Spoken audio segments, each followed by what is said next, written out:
Bantam Doubleday Dell Audio Publishing presents The Horse Whisperer by Nicholas Evans.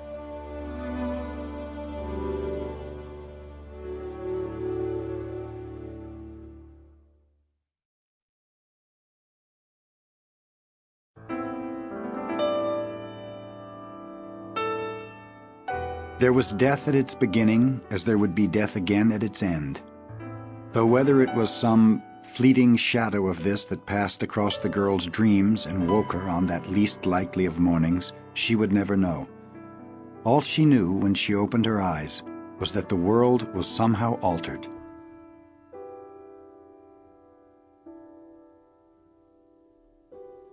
The red glow of her alarm showed it was yet a half hour till the time she had set it to wake her, and she lay quite still, not lifting her head, trying to configure the change. It was dark, but not as dark as it should be. Across the bedroom she could clearly make out the dull glint of her riding trophies on cluttered shelves, and above them the looming faces of rock stars she had once thought she should care about. She listened.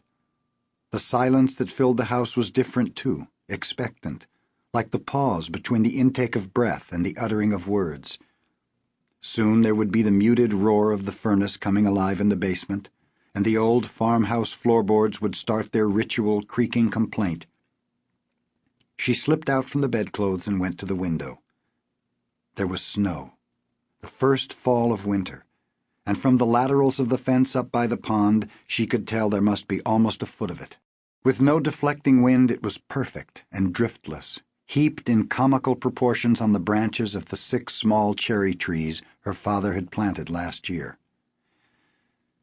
Grace McLean had come up to the Chatham house from New York City the night before with her father, just the two of them. She always enjoyed the trip. 2.5 hours on the Taconic State Parkway, cocooned together in the long Mercedes, listening to tapes and chatting easily about school or some new case he was working on.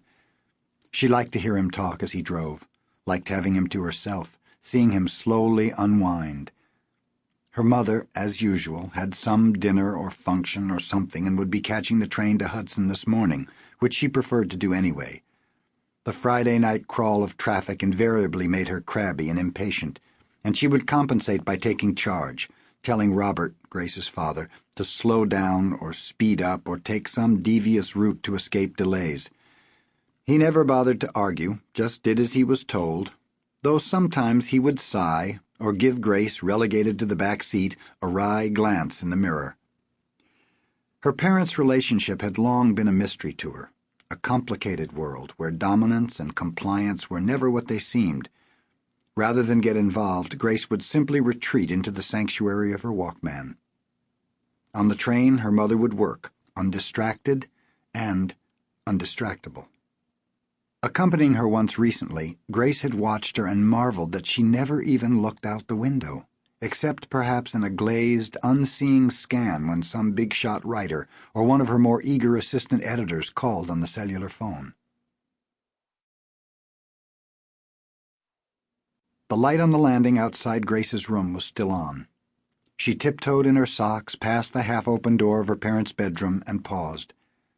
She could hear her father's reassuring, soft snoring.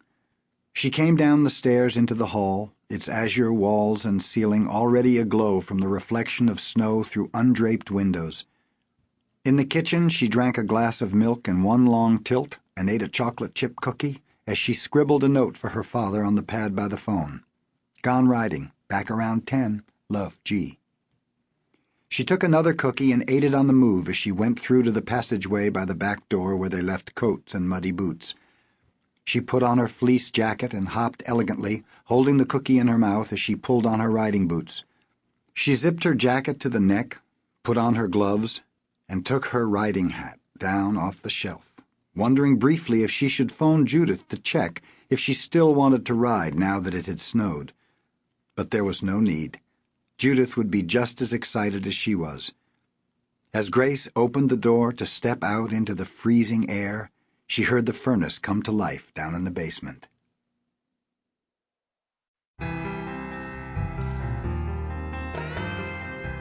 Wayne P. Tanner looked gloomily over the rim of his coffee cup at the rows of snow-crusted trucks parked outside the diner. He'd hauled his own nearly 60,000 pounds of load a lot faster than he'd ever thought he could. But in the balm of a Georgia morning 2 days earlier, he hadn't thought to check that he'd had his snow chains. When he'd awakened now just half an hour ago in the bunk at the back of the cab, he'd looked in the locker and the damn things weren't there. Wayne knew the interstate would be okay. They'd have had snow plows and sanders out hours ago. But the 2 giant turbines he was carrying had to be delivered to a pulp mill in a little place called Chatham, and he'd have to leave the turnpike and cut across country. The roads would be winding and narrow and probably as yet uncleared. Wayne finished his coffee and cursed. Outside the door, he stopped to light a cigarette and tugged his Braves baseball cap down hard against the cold. His boots scrunched as he made his way over the lot.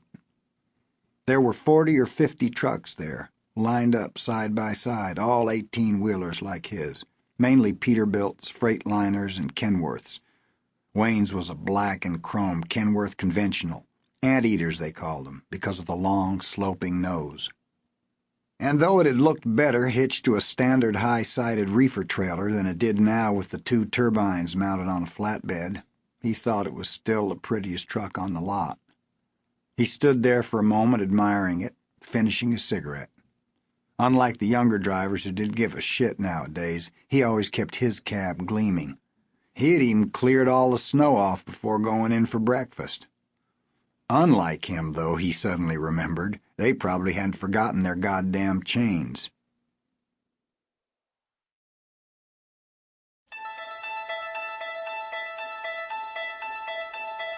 Two sets of footprints converged at the mouth of the long driveway that led up to the stables. With immaculate timing, the 2 girls had arrived there only moments apart and made their way up the hill together, their laughter carrying down into the valley. "Do you think we should tell Mrs. Dyer we're going out?" Grace whispered. Mrs. Dyer was the woman who owned the place and had taught them both how to ride. "Nah," Judith answered. "She'd only bawl us out for waking her up. Come on." The air inside the barn was warm and heavy with the sweet smell of hay and dung. As the girls came in with their saddles and closed the door, a dozen horses watched from their stalls, ears pricked forward, sensing something different about the dawn outside, just as Grace had. Judith's horse, a soft-eyed chestnut gelding called Gulliver, whinnied as she came up to the stall, putting his face forward for her to rub. "Hi, baby," she said. "How are you today?" The horse backed off gently from the gate so Judith would have room to come in with the tack. Grace walked on. Her horse, Pilgrim, was in the last stall at the far end of the barn. He was a 4-year-old Morgan, a gelding of a bay so dark that in some lights he looked black. Her parents had bought him for her last summer, for her birthday, reluctantly.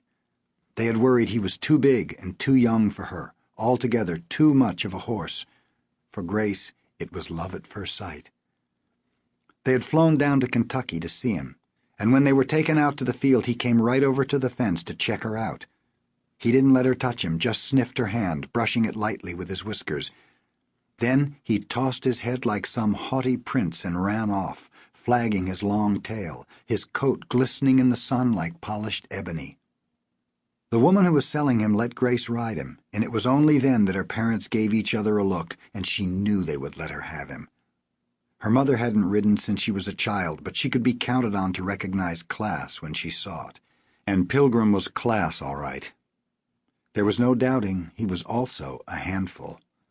But when Grace was on him, she knew that they would be a team. "Hey, gorgeous," she said as she reached the stall. "Who's my man?" She reached out for him and he let her touch the velvet of his muzzle, but only briefly, tilting his head up and away from her. "You are such a flirt. Come on, let's get you fixed here."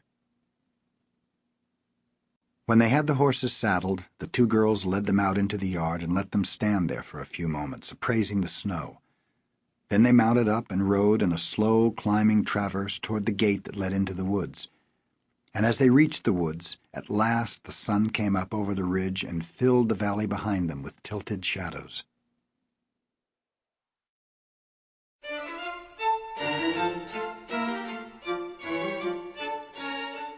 Grace's mother, Annie, sat in their apartment in an... Sample complete. Ready to continue?